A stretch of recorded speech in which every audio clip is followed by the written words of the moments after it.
Good morning बच्चों, आप सभी का स्वागत है आपके अपने YouTube channel Anil R classes में। आज हम अलंकार की पार्ट नंबर 2 वीडियो लेकर के आए हैं, जिसमें आपको अध्ययन करना है श्लेष अलंकार और अर्थ अलंकार के बारे में भी। अर्थ अलंकार के जो टाइप्स हैं वो भी इसमें थोड़े से अध्ययन करना है। ठीक है, तो चलिए शुरू करते हैं आज की वीडियो। तो श्लेष अलंकार का जो शाब्दिक अर्थ होता है चिपका हुआ। क्या होता है? चिपका हुआ। ठीक है, तो श्लेष अलंकार की परिभाषा क्या कहती है? जहां एक शब्द एक बार आए। ठीक, जहां एक शब्द एक बार आए और उसका अर्थ भिन्न भिन्न हो, वहां श्लेष अलंकार होता है। ठीक, यानी कि कोई शब्द आ रहा है एक बार और उसका अर्थ क्या है? बार बार यूज, मतलब कोई शब्द आ रहा है और उसका अर्थ हर बार उसका क्या है, मीनिंग बदलती हो। रहीमन पानी राखिए, बिन पानी सब सून। तो देखिए, पानी शब्द आया एक ही बार, या इसे देखेंगे पानी 2 बार आ चुका है ना, बीच बीच में जगह जगह। तो यहाँ पर देखेंगे इसके अर्थ यहाँ पर देखिए अलग अलग हैं। पानी गए न उबरे, मोती मानुष चून। तो देखिए मोती मानुष चून, तो यहाँ पर जो है ना 3 अर्थ निकले पानी के। कितने अर्थ निकले? 3। तो 3 कैसे निकले देखेंगे यहाँ पर। मोती का अर्थ यहाँ पर यह है चमक, यानी कि मनुष्य में वो चमक, वो मान सम्मान चला जाएगा यदि यदि पानी नहीं रहा। यानी कि इसमें कहने का अर्थ यह है पानी गए न उबरे, यदि पानी यानी कि मान सम्मान चला गया तो उसकी चमक चली जाती है, और मानुष यानी कि उसकी इज्जत चली जाती है, मान सम्मान चला जाता है। और चून का अर्थ ये हुआ, यहाँ पर चूना भी कह सकते हैं या आटा। यदि पानी में, यदि चूना में पानी यदि मिला दिया जाए तो वो चूना चूना नहीं रहता, यानी दोबारा वापस सूखा चूना प्राप्त नहीं किया जा सकता, अर्थात वो क्या हो जाएगा, बुझा चूना प्राप्त होगा। ठीक है, और वैसे ही यदि आटा में पानी मिला दिया जाए तो आटा पुनः प्राप्त सूखा नहीं किया जा सकता, यानी कि सूखा आटा मुझे प्राप्त नहीं हो सकता दोबारा।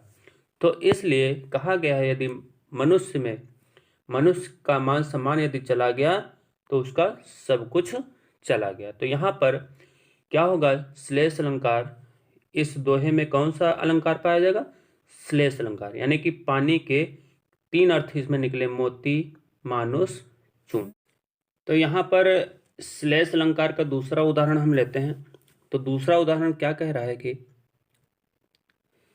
चरण धरत चिंता करत, चितवत चारों ओर, सुवर्ण को खोजत फिरत, कवि व्यभिचारी चोर।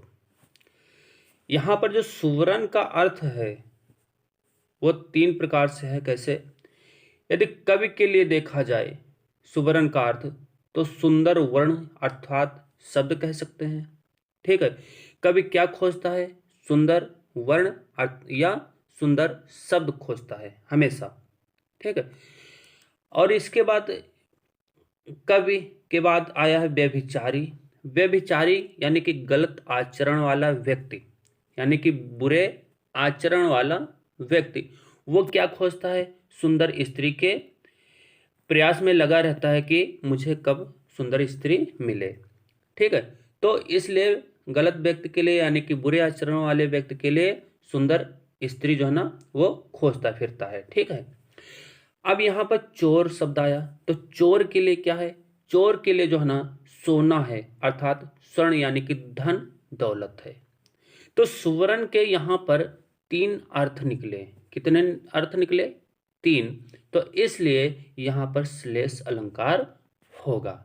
ठीक है, अब आगे चलते हैं अर्थ अलंकार के भेद में। अर्थ अलंकार जो है ना, पहला मैंने भेद लिखा है उपमा अलंकार। अर्थ अलंकार का पहला भेद मैंने उपमा अलंकार लिखा है। उपमा का अर्थ होता है तुलना। क्या होता है? तुलना, यानी कि कंपैरिजन इंग्लिश में बोलते हैं। ठीक है, तो तुलना कैसे यहां पर करेंगे देखते हैं। जब 2 वस्तुओं या 2 व्यक्तियों की रूप, रंग, गुण और धर्म की तुलना की जाती है। फिर से समझेंगे। जब 2 वस्तुओं या 2 व्यक्तियों की रूप, रंग, गुण और धर्म की तुलना की जाती है, किसी दूसरे व्यक्ति या वस्तु से, तो वहां उपमा अलंकार होता है। या ऐसे समझ सकते हो, यदि कोई एक व्यक्ति की किसी दूसरे व्यक्ति के साथ, या एक वस्तु की किसी दूसरे वस्तु के साथ, या यूँ कह सकते हैं एक व्यक्ति की किसी दूसरे वस्तु से तुलना कर दी जाए, तो वहां पर क्या होता है, उपमा अलंकार होता है। उपमा अलंकार के जो अंग होते हैं वो मेन पॉइंट है, इनको आप ध्यान से समझेंगे, ठीक, समझने का प्रयास कीजिएगा। तो यहाँ पर उपमा अलंकार के अंग क्या क्या हैं? पहला अंग है उपमेय। क्या? उपमेय। उपमेय होता क्या है? जिसकी उपमा दी जाती है, या जिसकी का अर्थ मतलब यह है, जिसकी का अर्थ यह है कि शब्द, यानी जिस शब्द की उपमा दी जाती है उसे हम उपमेय कहते हैं। ठीक है, जिस शब्द की उपमा दी जाती है उसे हम क्या कहते हैं? उपमेय कहते हैं। और उपमान क्या होता है? जिससे उपमा दी जाती है वह उपमान कहलाता है। जैसे हमने कहा कि सीता का मुख चंद्रमा के समान है, तो उपमेय यहां पर क्या है? सीता है। उपमान जिससे उपमा दी जाती है, चंद्रमा से दी गई है ना, तो हमने कहा चंद्रमा यहाँ क्या है? उपमान है। क्यों? क्योंकि सीता का मुख चंद्रमा के समान है, तो चंद्रमा के समान, तो उपमान यहाँ पर क्या है? जिससे मैंने दी है, चंद्रमा से तुलना की है, तो ये उपमान हो गया। उपमेय है किसकी की है? सीता के मुख की बात की है। ठीक है, तो इसी प्रकार से जैसे इसमें हमने कहा साधारण धर्म, तीसरा पॉइंट है साधारण धर्म। ये क्या होता है? जिस विशेषता या गुण की उपमा दी जाए, जिस विशेषता या गुण की उपमा दी जाए, तो विशेषता या गुण क्या होता है? जैसे हमने कहा सीता का मुख चंद्रमा के समान है ना, तो चंद्रमा के समान है क्या? मुख। तो यहां पर क्या हो गया? साधारण धर्म हो गया मुख। वाचक शब्द क्या हो गया? जिस शब्द की सहायता से उपमा दी जाती है, जिस शब्द की सहायता से उपमा दी जाती है। जो मैंने अभी एग्जांपल लिया, सीता का मुख चंद्रमा के समान है, तो समान शब्द ये क्या है? वाचक शब्द है। ठीक है, तो अब इसमें से हम एक उदाहरण लेंगे, अब इसमें और आपको अच्छे से समझ में आएगा। ठीक है, तो चलिए आगे बढ़ते हैं, उदाहरण लेते हैं। उदाहरण दे रखा है कि हरिपद कोमल कमल से, हरिपद कोमल कमल से, तो इसमें एक चीज ध्यान देंगे, हरिपद, तो हरिपद जो है ना क्या है? उपमेय है, क्योंकि मैंने कहा जिसकी उपमा दी जाती है या जिस शब्द की तुलना की जाती है, तो हरिपद की मैंने तुलना की, किससे की? तो वो उपमान कहलाता है। जिससे उपमा दी जाती है यानी जिससे तुलना की जाती है, कमल से की, है ना, तो ये उपमान हो गया।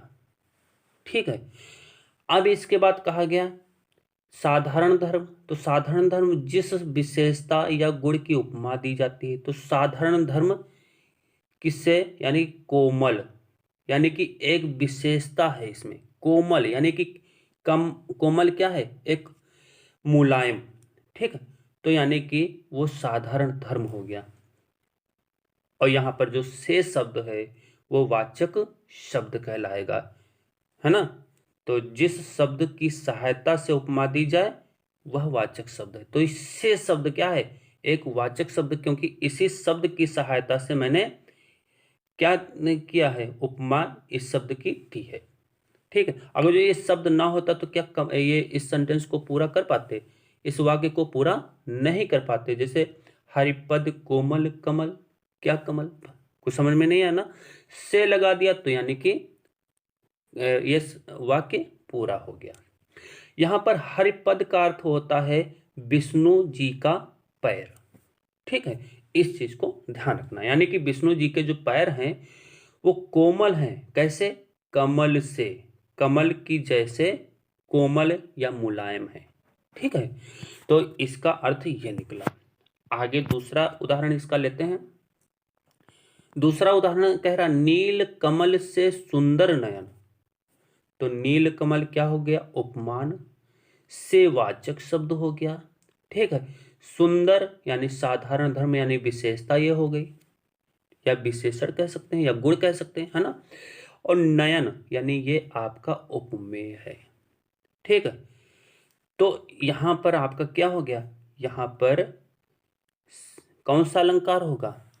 यहां पर उपमा अलंकार होगा। ठीक है। तो इस लाइन में उपमा अलंकार होगा। अगली हेडिंग है रूपक अलंकार। रूपक अलंकार क्या होता है, इसको ध्यान से समझेंगे।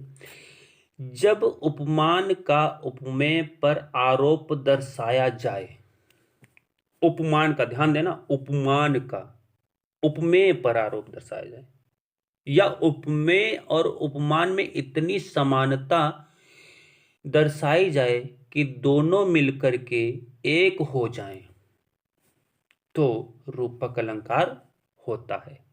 या यहां पर यह भी कह सकते हैं जब उपमान का उपमेय पर भेद रहित आरोप दर्शाया जाए, ठीक है, तो वहां पर रूपक अलंकार होता है। समझ पाए? तो जैसे कहा जाए कोई एक वस्तु और दूसरी वस्तु में मतलब समानता पाई जाए, एक वस्तु और दूसरी वस्तु में समानता पाई जाए, इतना कह दिया जाए कि ये दोनों समान हैं, तो वहां पर क्या होता है? रूपक अलंकार। जैसे उदाहरण पे समझते हैं, जैसे चरण कमल बंदो हरिराई। ठीक। तो चरण कमल यानी कि चरण, पैर, कमल, कमल का मतलब फूल।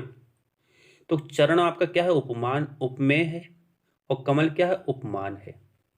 बंदो हरिराई, तो जो चरण कमल, हरिराई आप जानते हैं, हरिराई यानी कि भगवान विष्णु, जो भगवान विष्णु के जो चरण है वो कमल के जैसे हैं, यानी कि कमल हैं, यानी कमल के जैसे नहीं कहेंगे, कमल हैं, यानी कि भगवान विष्णु के पैर कमल हैं। ठीक है। तो इसमें यह कहा गया है।